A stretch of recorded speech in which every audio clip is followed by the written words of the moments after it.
आज अजीब से मन से बात करना पड़ रहा है। बड़ी दुखद खबर के साथ अचानक से सब चीज चल रहा था।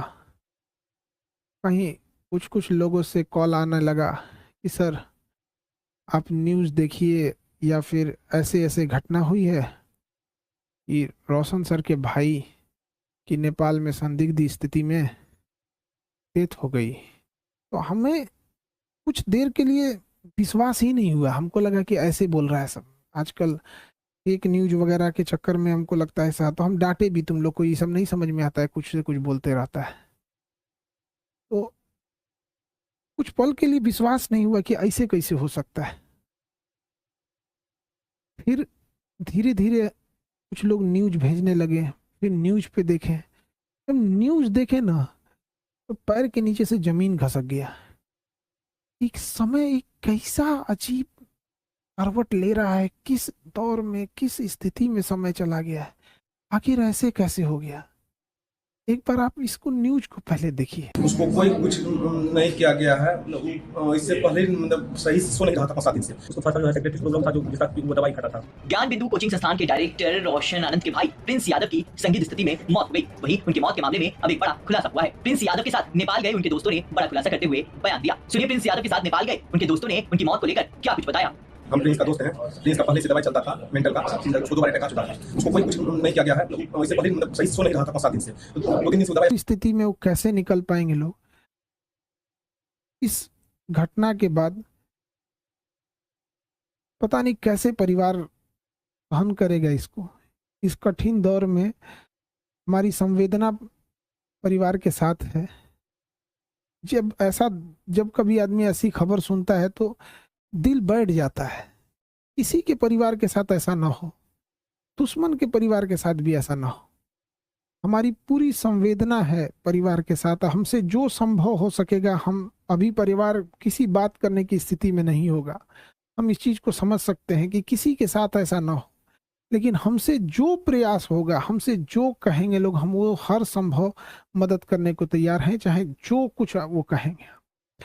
इसमें सबसे जरूरी बात क्या है कि जो मीडिया को काफी संवेदनशील होने की जरूरत है। जो ऑथेंटिक न्यूज है वही चलाएं। अलग अलग इधर उधर अफवाहें या अटकलों पे ना जाएं। ये बहुत संवेदनशील मामला है।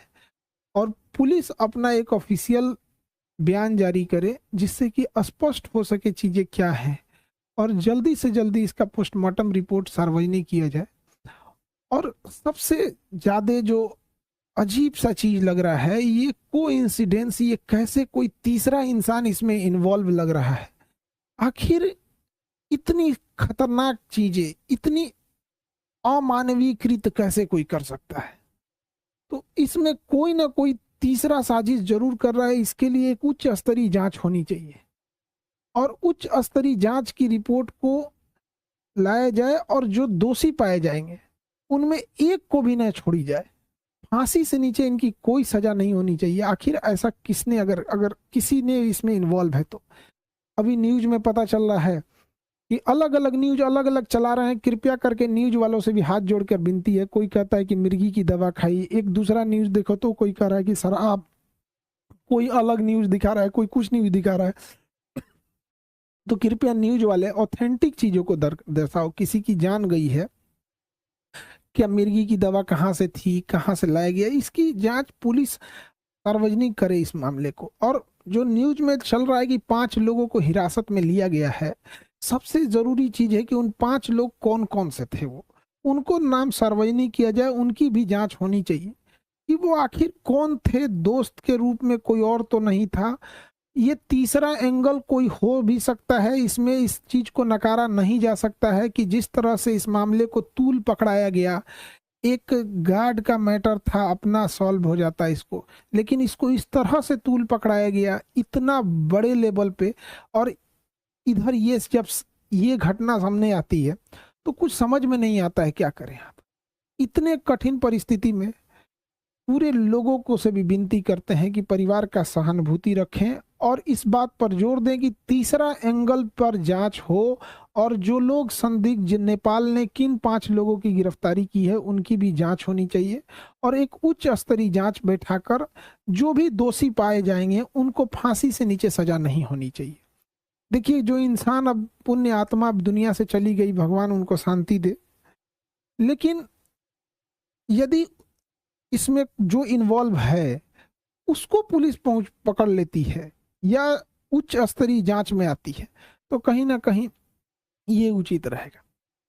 इस कठिन परिस्थिति से अजीब सा समय ले आ देता है। कभी कभी समय इंसान को ऐसे जगह लाके खड़ा करता है ना, जहां इंसान को कुछ समझ में नहीं आता है क्या हो रहा है, ये समय का चक्र किधर चल रहा है, कौन सी साजिश चल रही है, कौन कौन इसमें इन्वॉल्व हो रहा है, कौन तीसरा इंसान तो नहीं इन्वॉल्व हो रहा है, आखिर वो 5 लोग कौन थे और उसके साथ क्या कर रहे थे। उस पुण्य आत्मा के लिए श्रद्धांजलि देते हैं और इस कठिन परिस्थिति में मेरी संवेदना परिवार के साथ है। हमसे जो मदद हो सकेगा, हमसे जितना संभव हो सकेगा, हम उतना सहयोग करने को तैयार हैं। लेकिन सबसे जरूरी चीज है कि पुलिस को इसमें आके एक ऑफिशियल प्रेस विज्ञप्ति जारी करनी चाहिए और जल्दी से जल्दी जो रिपोर्ट है उसे सार्वजनिक करनी चाहिए ताकि चीजें सही दिशा में जाए। मेरी संवेदना परिवार के साथ है। अब ऐसी परिस्थिति में इंसान को कुछ बोलना भी बड़ा अजीब सा